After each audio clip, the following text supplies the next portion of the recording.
Yes. Glorious Ektachrome 100 in medium format. This week, we are indeed shooting it.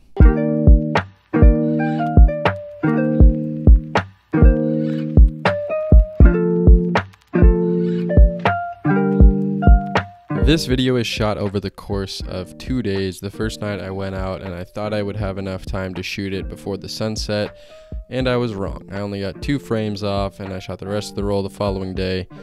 So the video will begin with night 1.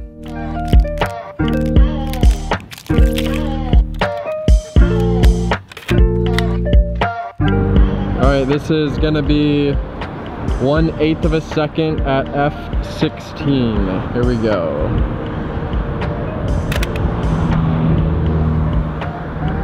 Okay, before the lighting goes down completely, I'm gonna grab one more shot. It's pretty dim lighting, so it'll be interesting to see how Ektachrome handles this. Through the 65mm lens on, we're gonna meter this and grab this last composition before we head in for the night. I am taking up the middle of the intersection right now.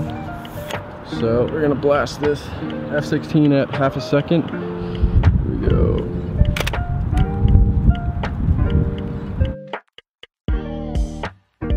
Alright everybody, it's the next day. I'm back outside with the Bronica, 8 shots left on the roll of Ektachrome, and we are gonna finish the rest of the roll today. It's still bright enough to handhold a lot of these shots, so we're gonna shoot some handheld stuff first.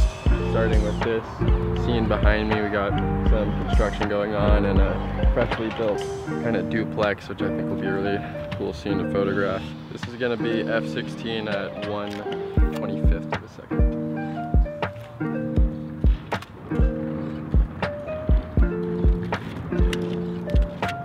I see a lot of potential just on this street right here, so I pulled over, grabbed my bag, I'm going to walk around a little bit. I think I can get three or so compositions right here. The first being this window. This window looks really nice against the blue sky. 3, 2,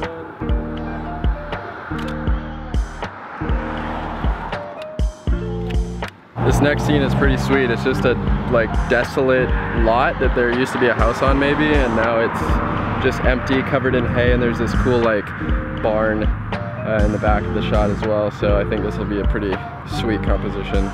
Alright, this is also f/11 at 1/60th.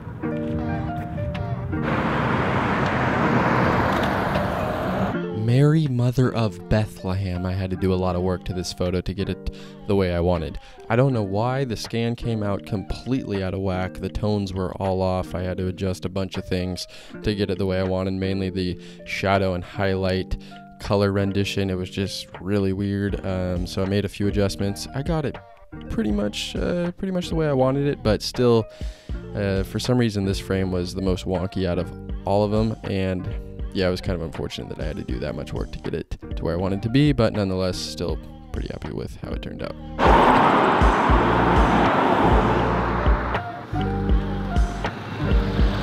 Alright, this is f/11 at 1/60.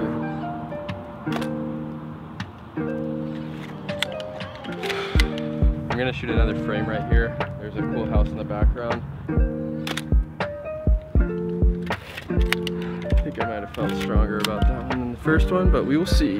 Really happy with the color rendition on these last 2 frames. I think the blues and the greens look fantastic, and I had to do very minimal work in post to get these pictures looking the way that I wanted them. Alright, I just stumbled upon a really cool scene here on the sidewalk. First of all, the lighting is really nice. This car is absolutely perfect, and I love the greenery and the trees and the parking lot. The sun's coming from the right side of the frame. I think this will be a really nice shot. Okay, I'm all framed up. f/16 at half a second. Metering for the shadows here to hopefully retain some detail, and the highlights aren't too harsh, so hopefully this works out. I might grab another frame here as well, but this is gonna be the first one, so here we go. 3, 2, 1. This picture definitely started to test the limits of Ektachrome's dynamic range.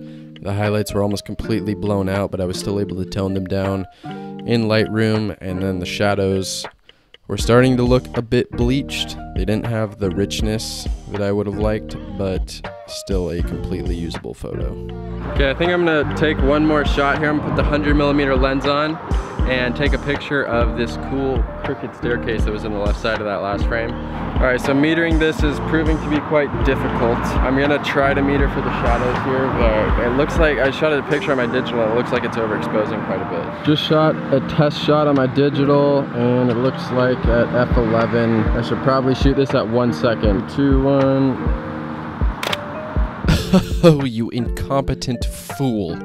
F11 at 1 second. What in God's name were you thinking? Yeah, this is a completely unusable photo. The highlights are blown to Pluto, and now I know to meter for the highlights in these situations rather than the shadows. Okay, we have 1 shot left, so gotta figure out how I wanna spend that 1 shot. I think I'm gonna let the light settle and be patient for once in my life, and then reevaluate. I'm gonna drive around right now, look for potential subjects, and find the glorious last shot that I know is out there.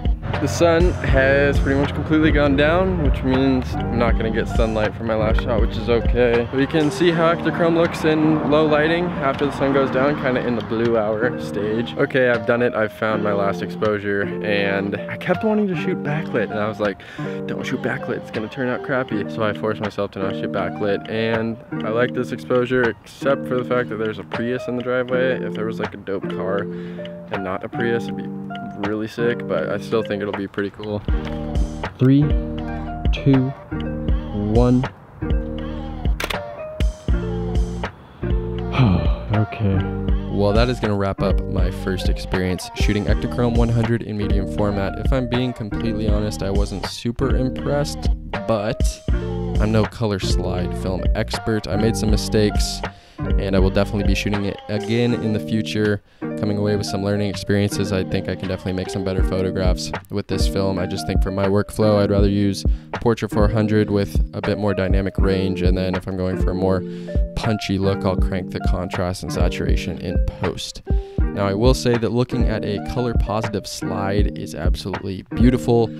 It's a really cool experience getting your film back and just seeing the image right there on the sheet of film. Looking at it through a light box is pretty incredible, and I've heard that the prints on color slide film, they're unbeatable. So that is something to consider for sure. Other than that, that is going to wrap up this video. Thank you for tuning in. Hope you learned a thing or two, and I will catch you guys next week. Peace.